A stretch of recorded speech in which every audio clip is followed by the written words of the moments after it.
bonjour.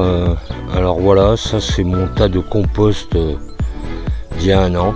Alors c'est que les pots de fleurs récupérés dans les poubelles du cimetière à côté.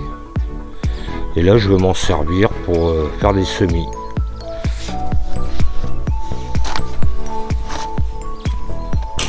Alors bien sûr, tout n'est pas décomposté. Et il va falloir tamiser un petit peu.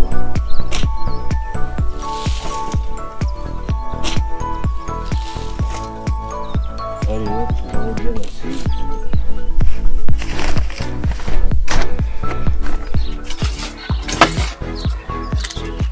Voilà. Je vais tamiser le terreau tranquillement.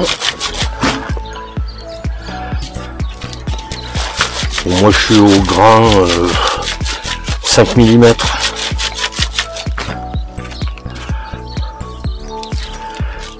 Bon là je tamise parce que je pense que j'ai des larves de hanneton. Bon, j'ai pas besoin de tout ça dans mes pots à semis, hein. Ça va retourner sur le tas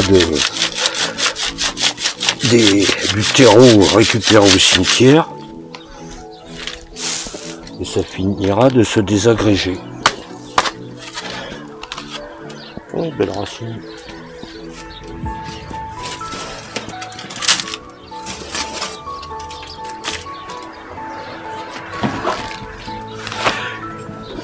Oh. Je sais pas si vous allez voir, donc un joli topin. Allez hop, finira pas la semaine.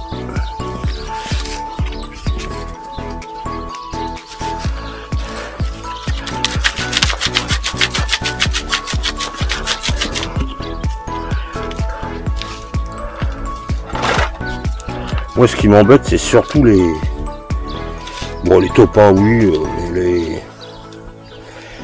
un ver de terre. Hop. Ce qui m'embête surtout c'est les larves de hanneton, hein. Ouais, c'est pas la peine, hein. Une larve de hanneton, vous faites du semis avec une larve de hanneton, autant rien faire, hein. Voilà, une fois que vous avez tamisé, vous prenez une barquette avec plein de trous, beaucoup de trous.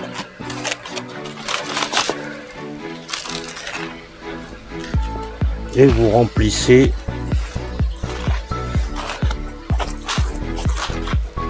la barquette.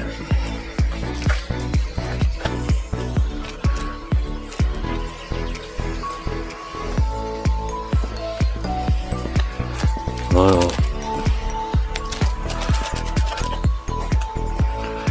Bon, j'ai essayé de faire ça droit, hein, quand même. Un minimum syndical. Voilà. Ensuite,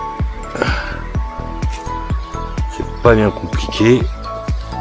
Prenez un récipient rempli d'eau, enfin rempli d'eau à moitié, pas plus que la hauteur de la barquette. Et tant que la barquette, elle ne coule pas, ça veut dire que le terreau n'est pas imbibé. C'est pas bien long, hein, là, parce que moi je fais beaucoup de trous.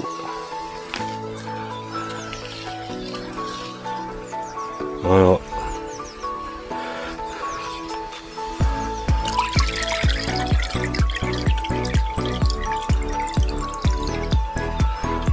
Donc, le terreau s'est tassé, il est imbibé d'eau, gorgé d'eau. Et vous laissez s'égoutter. Je vais faire un peu de rangement. Je vais aller récupérer un ancien sac de terreau du commerce. Et je vais mettre mon terreau tamisé dedans pour la prochaine fois. A tout de suite. Alors voilà, ensuite, une fois que ça c'est un peu égoutté, Vous prenez des graines de Batavia, voilà, en l'occurrence de la Batavia, voilà, et vous en mettez partout. Bon là, c'est mes graines, c'est moi qui le fais, je comprends pas, je regarde même pas. C'est sûr que quand vous achetez les graines du commerce, peut-être que vous en semez beaucoup moins dans une petite barquette. Et pour finir, le tamis. Alors là, c'est un tamis de 4 mm. Vous prenez votre terreau que vous avez précédemment tamisé. Vous recouvrez la graine.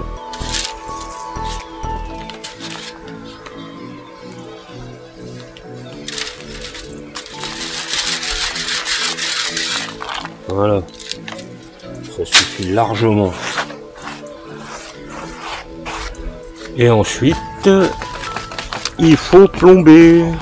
Pour plomber, un outil qui coûte très très cher. Un bout de bois, une calounette, une vis.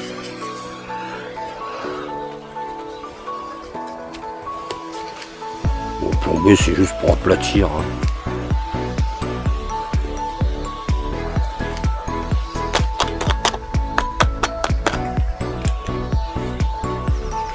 Alors ensuite, bon là c'est remonté par capillarité l'eau, mais moi j'arrose quand même. Moi c'est semi, bouture, j'arrose. Alors bien sûr pas un arrosoir à 10 balles de je sais pas où, c'est pas compliqué, hein. Un bouchon, une aiguille ou une mini mèche sur une Dremel. Moi au début, je les faisais avec une aiguille chaude.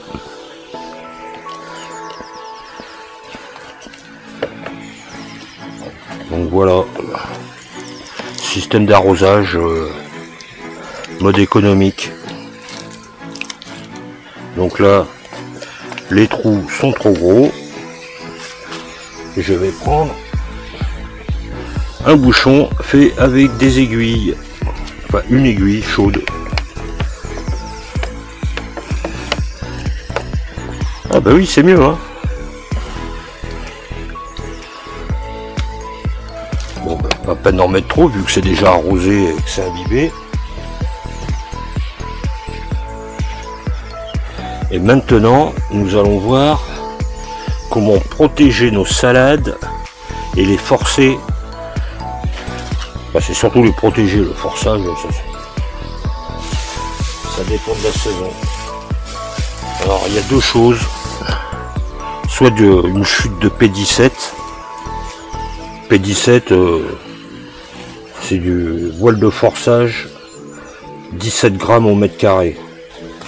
Donc vous coupez un morceau, prenez une ficelle, vous lui mettez du P17. Là, rien de compliqué. Il faut savoir qu'à travers le P17, P30, P50, P60, l'eau passe à travers. Mais bon, on va faire un petit mode forçage et on va prendre du papier à bulles parce que les matinées sont froides.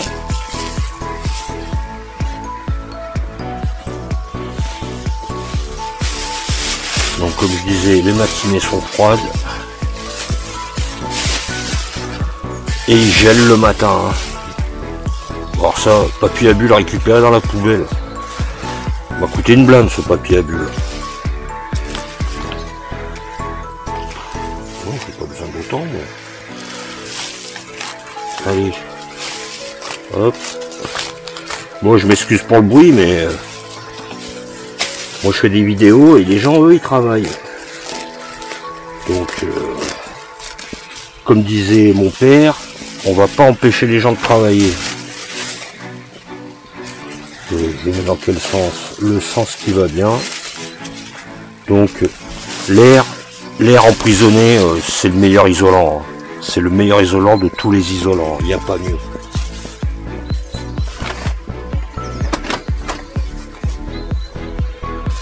Ensuite, donc Bah, moi j'ai des élastiques, des grands élastiques. Bon, c'est peut-être même un peu trop petit celui-là, mais je prends des grands élastiques.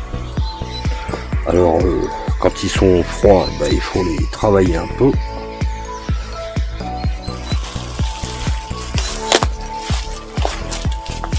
Voilà. Alors ça c'est du forçage pur et dur. Hein. Là c'est protection. Faut savoir qu'il faut pas laisser comme ça. Hein. Il n'y a pas d'air qui rentre, ça va moisir dedans aussi. Là ça va être au soleil, à l'abri du gel. Bon, je vais pas forcer chez moi. Hein. Je les rentre pas au chaud. C'est de la salade.